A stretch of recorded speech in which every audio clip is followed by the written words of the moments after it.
இந்த தமிழ்நாட்டில் மதுரையிலே ஆண்டாளம்மை அழகர் சாமி தம்பதியருக்கு கருவாகி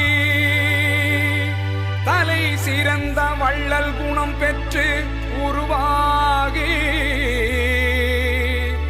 ஆகஸ்ட் 25 பிறந்து புரட்சி கலைஞர் விஜயராஜ் எனும் பேரில் சிறந்து வளர்ந்தாரே.